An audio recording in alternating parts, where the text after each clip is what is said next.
Next topic is defect of eye, नेत्र दोष। ठीक है, कुछ गड़बड़ी के कारण लेंस या कॉर्निया रेटिना में कुछ गड़बड़ी के कारण क्या होता है, हमारे जो आई बॉल है, ठीक है, हमारे जो आई बॉल है उसमें कुछ दोष आ जाते हैं, डिफेक्ट हो जाते हैं। तो मानव नेत्र में लेंस तथा नेत्र गोलक संबंधी गड़बड़ी के कारण निम्नलिखित रोग होते हैं। ठीक है, दो टाइप का, बेसिकली दो होते हैं, 3 टाइप 4 टाइप भी हम लोग पढ़ेंगे। पहला होता है क्या, लॉन्ग साइटनेस, और इसी को हम लोग हाइपरमेट्रोपिया भी बोलते हैं। ठीक है, इसको हम लोग क्या बोलते हैं, हाइपरमेट्रोपिया, और हिंदी में बोलते हैं दूर दृष्टि दोष। क्या होता है, दूर दृष्टि दोष।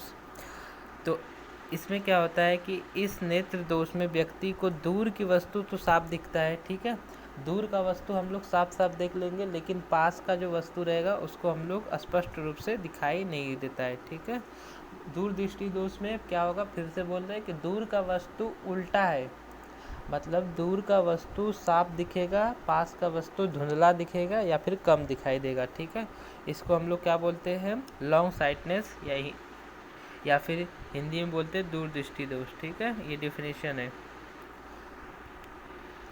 या नेत्र गोलक के चपटा होने अथवा लेंस के पावर के बढ़ने से होता है। ठीक है, यह कब होता है, हमारे आँख में भी एक लेंस लगा रहता है, ठीक है, कॉन्वेक्स लेंस लगा रहता है। क्या होता है, जब लेंस का पावर बढ़ जाता है, ठीक है, सपोज लेंस का पावर 1 डायोप्टर है, 1 से जब 1.5 हो जाएगा तो क्या होगा, ये रोग हो जाएगा। ठीक है, या फिर नेत्र गोलक थोड़ा चपटा हो जाएगा, उससे भी ये रोग हो सकता है। इसके फलस्वरूप लेंस द्वारा प्रसारित किरणें मिलने से पहले ही रेटिना को स्पर्श कर जाती है। ठीक है, होता क्या है इसमें एक्चुअली कि जैसे हमारा जो आई बॉल है, ठीक है, रेटिना के ऊपर इमेज बनता है आई बॉल में, और कब बनता है, जब कोई भी वस्तु से रे जो होता है, किरण जो होता है, वो रिफ्लेक्ट करके हमारे रेटिना पे जाता है। तो रेटिना को जितना समय में किरण जाना चाहिए उससे पहले ही रेटिना को जाके वो टच कर जाता है। ठीक है, इसमें यही होता है, ठीक है, टच कर जाता है, जिसके कारण ये दृष्टि दोष होना शुरू हो जाता है। अतः प्रतिबिंब धुंधला बनता है। ठीक है, जिसके कारण क्या होता है, प्रतिबिंब जो होता है क्लियर नहीं आता है, धुंधला दिखता है। इसे ठीक करने के लिए उभयतल, लेकिन इंग्लिश का नाम, हिंदी नाम थोड़ा अजीब है, इंग्लिश में याद रखेंगे बायो कॉन्वेक्स लेंस, इसको इंग्लिश में क्या बोलेंगे, बायो कॉन्वेक्स लेंस, ठीक है, का प्रयोग करते हैं। ठीक है, बायो कॉन्वेक्स लेंस युक्त चश्मा हम लोग प्रयोग करते हैं, किसमें, लॉन्ग साइटनेस में।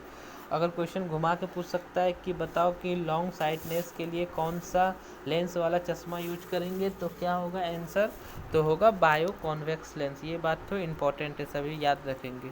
ठीक है, तो ये था मेरा लॉन्ग साइटनेस। इसमें मेन याद रखने वाली क्या क्या बात है कि इसमें व्यक्ति को दूर की चीज़ तो साफ साफ दिखता है, लेकिन पास की चीज़ें साफ साफ नहीं दिखाई देती है। होता क्यों है कि जब ये नेत्र गोलक का आकार जो होता है चपटा हो जाता है, या फिर लेंस का पावर जो होता है वो बढ़ जाने से होता है। ठीक है, इसके कारण होता है ये। और क्या होता है इसमें क्या होता है, जो रेटिना पर जो इमेज रहता है, किरण जो रहता है, वो सबसे पहले ही पड़ जाता है, जितना समय में पढ़ना चाहिए उससे पहले पड़ जाता है, इसीलिए ये होता है। और इसको ठीक करने के लिए हम लोग बायो कॉन्वेक्स लेंस का यूज करते हैं। बस इतना सारा चीज़ें हमको इसमें जानना है। सेकेंड डिजीज़ क्या है, शॉर्ट साइटनेस। ठीक है, जिसको हम लोग बोलेंगे मायोपिया, क्या बोलेंगे, मायोपिया, और इसको हिंदी में बोलते हैं पास दृष्टि दोष।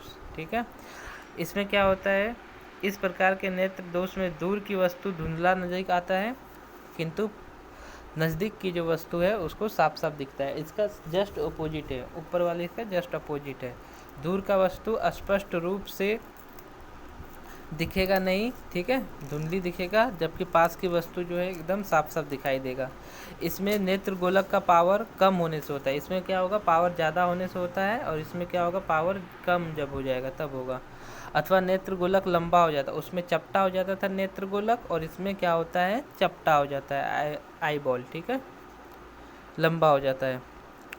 और प्रकाश की किरण रेटिना पर पहुंचने से पहले ही परस्पर मिल जाती है। ठीक है, उसमें क्या था, किरण जो रे था वो एक दूसरे को इंटरसेप्ट करने के बाद रेटिना से कुछ भीतर चला जाता है। इसमें क्या होता है, रेटिना से पहले ही एक दूसरे से कन्वर्ट कर जाएगा, मिल जाएगा, इसीलिए ये हो जाता है।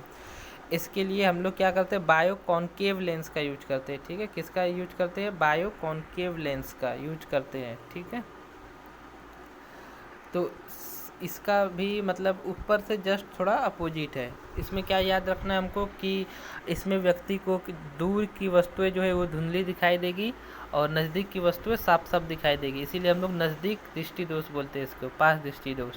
इसमें नेत्रगोलक का पावर कम हो जाता है और रेटिना जो थी होता है, आईबॉल जो है उसका जो शेप होता है वो लंबा हो जाता है। ठीक है, प्रकाश की किरणें जो होता है वो रेटिना से पहुंचने से पहले ही एक दूसरे से मिल जाता है और इसको दूर करने के लिए हम लोग बायो कॉन्केव लेंस का यूज करते हैं। नेक्स्ट है अस्थिमेशन। ठीक है, इस नेत्र दोष में व्यक्ति को टेढ़ी मेढ़ी दिखाई देती है। ठीक है, इस व्यक्ति को क्या बोलते हैं, वस्तु टेढ़ा मेढ़ा दिखाई देगा। इसके कारण कॉर्निया के सतह का अनियमित रूप से वक्र होता है। ठीक है, हमारा जो आई बॉल का जो लेयर होता है, स्केलेरा कॉर्निया रेटिना है ना, तो ये लेयर जब कॉर्निया जो वाइट पोर्शन होता है बताए थे, जब वाइट पोर्शन जो होता है उसका जो शेप होता है वो इरेगुलर जब हो जाता है इसके कारण होता है। ठीक है, वक्र हो जाता है।